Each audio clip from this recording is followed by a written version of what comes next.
I've been trying to stay as much as possible out of the Peter Pan demic business because, I know how much it censors what I have to say. Not that I'm reaching massive audiences, but I can say stuff in public that I can't say on here. But I think I've got some interesting footage coming up this weekend. If I go live, make sure to have a look. Please share it.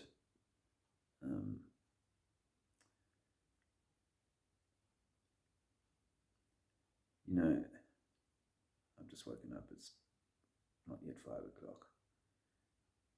And one of my first thoughts in the morning is annoyance at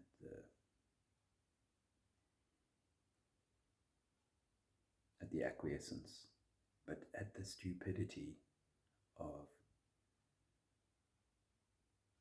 right-thinking people covering up their children's breath and their grandma's breath and their own, but each their own. But when you force it on someone else,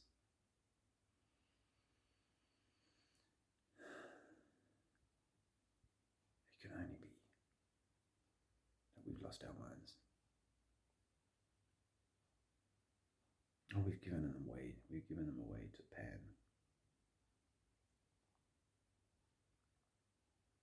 To the devil.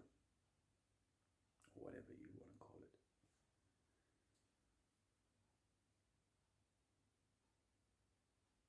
And now when people suddenly turn up in hospital and in 3 or 4 days die, no one's looking at what they've been doing for the last 15 months to their lungs or to their toxic load by hand gelling all day long, by changing normal patterns, perhaps doing less exercise, not hanging out with friends, loved ones. But most importantly, I think that the 10% reduction in oxygen with the mark of the beast on the face, this is a big killer. I think the steam that you rebreathe is creating a toxic paradise, an Eden for bacteria, mold, all these sorts of things to propagate. So naturally, you're going to need lots of ventilators in the hospital because people's lungs are failing as a consequence of freaking covering up their breath, their mouth.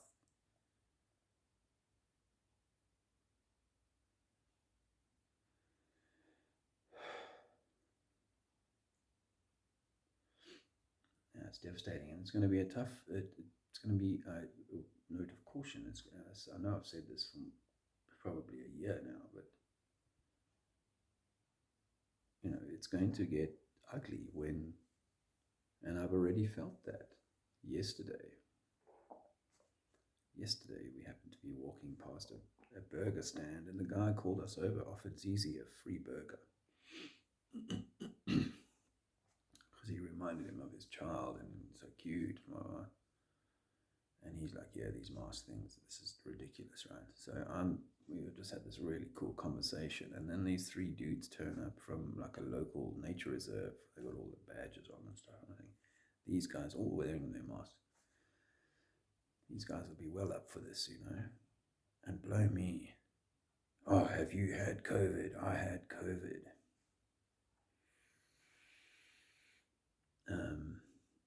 And it's terrible. Well, he was so angry, there wasn't a conversation to be had. I would have said, so who did you get it from? Who did you give it to? Because this is the key thing. I'm not denying that people get sick. They do all the time. Although, as I say, the maskage is very likely to be exacerbating whatever health issues people may or may not be getting over the coming time. But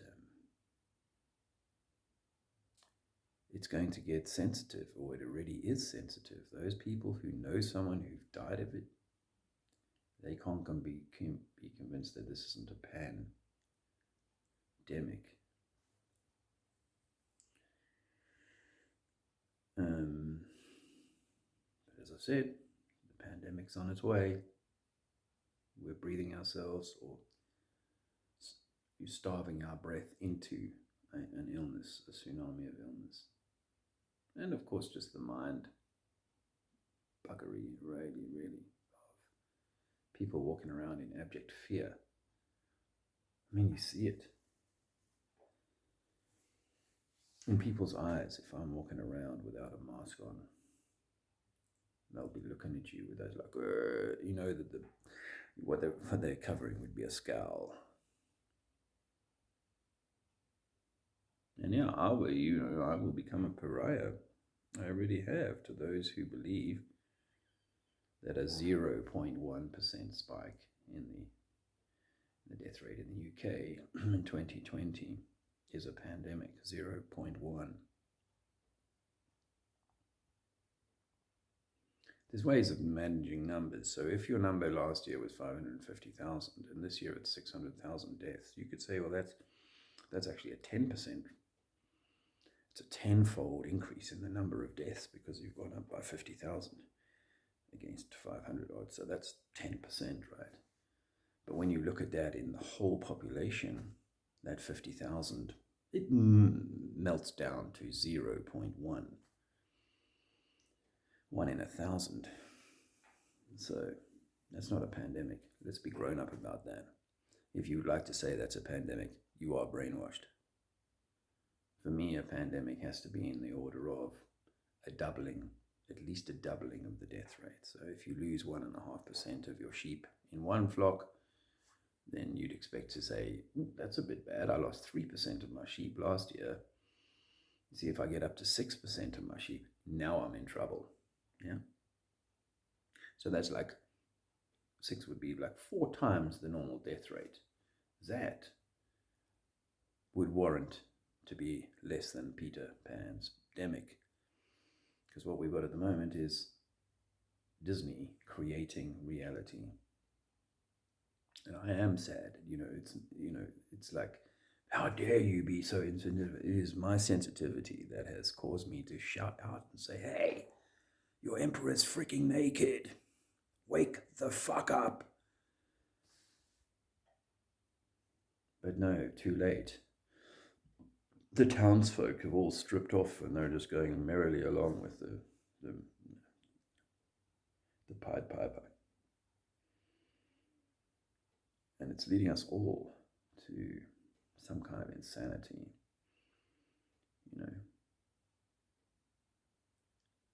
Yesterday I was walking out because I'd become more and more militant in South Africa about the maskage, As obviously we don't have to wear it in the UK if we say we don't. But here, the guy who used to be, I'm not being disrespectful, but the guy who was begging for a job a year ago is now telling you, yay, cover your face.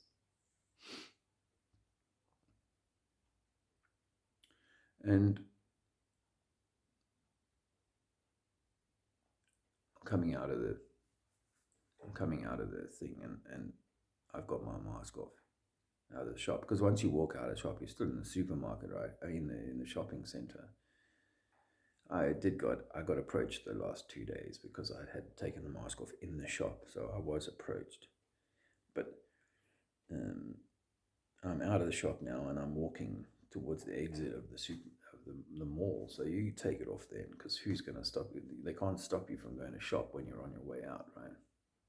That's the only thing they've got on you, is that we won't let you shop here.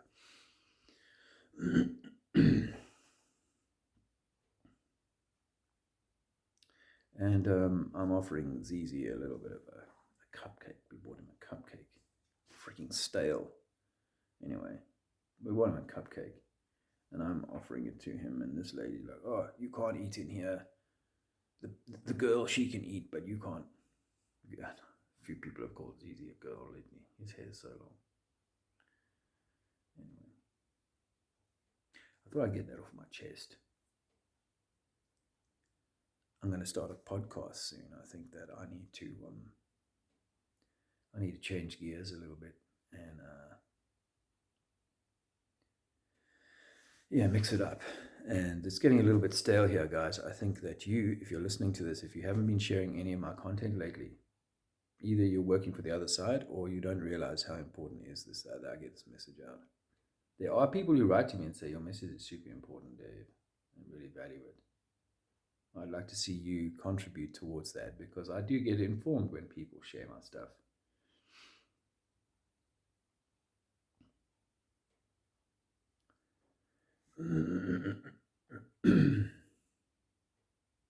But the time is coming.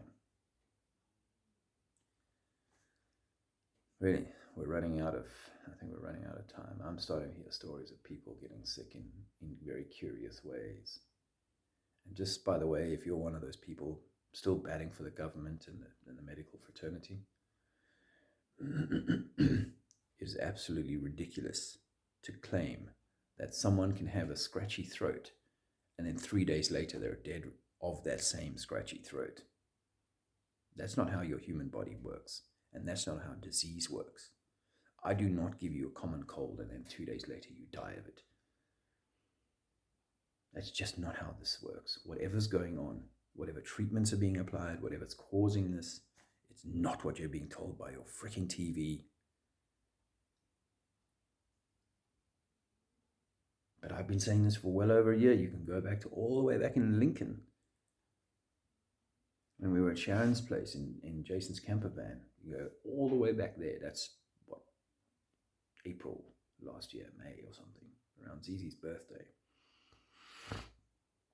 I've been saying this then. But you don't want to hear. You don't want to listen.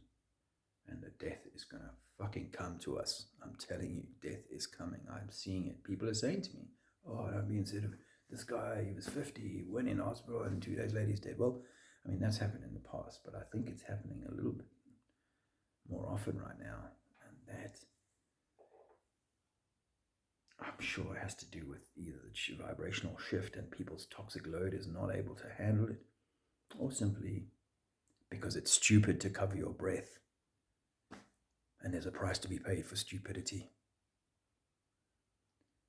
Anyway, I think I've got something exciting coming up this weekend. Hopefully I can go live.